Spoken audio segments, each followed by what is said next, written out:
latihan soal yang pertama, kita akan harus menentukan apakah ini adalah capital expenditure atau revenue expenditure. Kalau kita baca statement yang pertama, purchase of a property such as an office building, ini karena pembelian gedungnya atau properti, ini adalah capital expenditure atau capex, gitu ya. Kedua, annual depreciation of such property. Jadi, apabila kita keluarkan penyusutan atas properti tersebut, ini akan masuk ke revenue expenditure. Ketiga adalah solicitor fee in connection with the purchase of such a property. Solicitor's fee ini adalah legal fee ya. Jadi legal fee yang berkaitan dengan pembelian properti itu harus dimasukkan ke dalam purchase price properti tersebut. Jadi ini akan masuk sebagai capex. Cost properti tersebut akan ke-reflect di dalam laporan neraca dan akan harus termasuk biaya solicitor atau legal fee seperti ini. Yang statement D, the cost of adding extra storage capacity to a computer used by the business. Jadi, ini adalah contoh kita mengenhance atau meningkatkan suatu aset yang sudah existing. Kalau seperti itu, ini kita sebut capex. E adalah repair dan maintenance.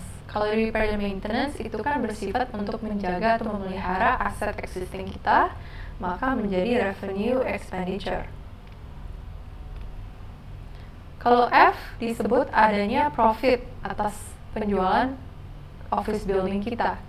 Kalau ada profit seperti itu, ini bahkan bukan expenditure ya, ini harusnya income. Jadi kita akan sebut sebagai capital income. Selanjutnya adalah revenue from sales. Nah, ini kan revenue biasa ya, bukan untuk non-current asset gitu ya. Jadi ini akan masuk bahkan sebagai revenue income.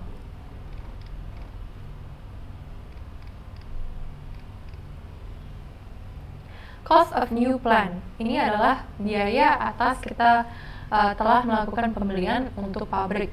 Jadi ini akan menjadi capex. Terus custom duty ya. Custom duty saat kita mengimpor pabrik tersebut ke dalam negara kita. Nah, kalau ada custom duties seperti biaya legal yang tadi, ini kita harus tambahkan ke biaya plan-nya sendiri, sehingga ini juga dianggap sebagai capex. J adalah carriage cost untuk mengangkut pabrik tersebut ke dalam pabriknya si supplier, gitu ya. Jadi ini adalah carriage cost gitu. Dan carriage cost itu cenderung juga harus ditambahkan ke biaya aset yang kita beli. Jadi ini juga kita anggap sebagai capex. K adalah biaya instalasi. Biaya instalasi juga sama perlakukannya. Jadi ini juga capex. Dan yang paling terakhir adalah wages of the machine operators. Jadi gaji operator yang akan bekerja menggunakan mesin yang kita telah beli gitu ya. Ini akan masuk sebagai revenue expenditure.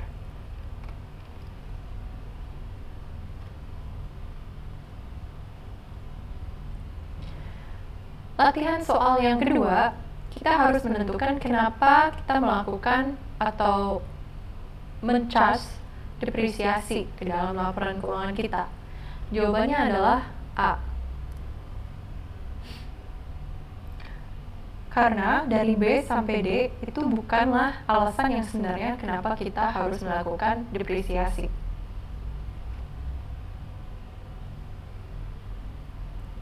Pada latihan soal ketiga, kita harus menentukan berapa nilai atau saldo yang tersisa pada account non-current assets atau juga disebut di sini asset register ya.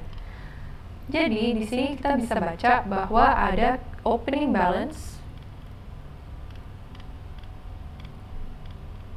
gitu ya, senilai 67.460. Kemudian ada non-current asset yang senilai 15.000 yang kita telah jual dengan harga $4.000. Namun kita tertimbul rugi, jadi kita loss pas kita jual. Lossnya itu 1.250. Dan sekarang kita harus mereflect berapa sih yang disposalnya gitu ya. Jadi non-current asset ini kan punya cost awal 15.000. Pas kita jual,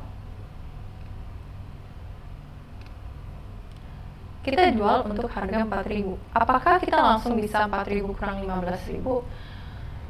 Tidak bisa, karena kita akan menjual aset ini mungkin setelah beberapa tahun setelah aset ini kita sudah miliki lama gitu ya. Dan kalau misalnya loss-nya hanya 1.000, sepertinya tidak tally juga gitu ya, karena berarti kita pas kita jual nilainya nggak dekat dengan angka 15.000 ini begitu. Jadi ada clue juga yang kita bisa ambil dari loss on disposal yang hanya 1.250. Nah, berarti kita harus tentukan nih pada saat kita melakukan penjualan berapa sih carrying amount-nya si aset ini.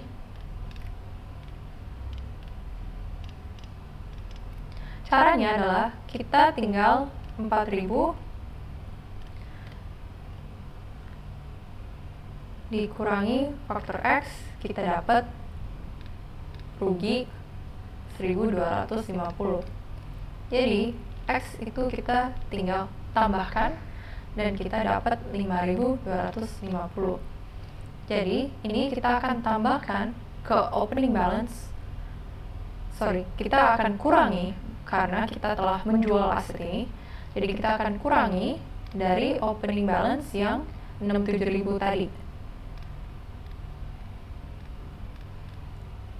Jadi closing balance adalah 62.210. Jawabannya adalah D. Demikian penjelasan contoh soal. Selanjutnya kalian dapat membuka ke Google Classroom dan mengerjakan latihan soal yang saya sudah berikan dalam Google Form. Teman-teman dapat mengakses jawaban beserta penjelasan soal setelah mensubmit latihan soal tersebut.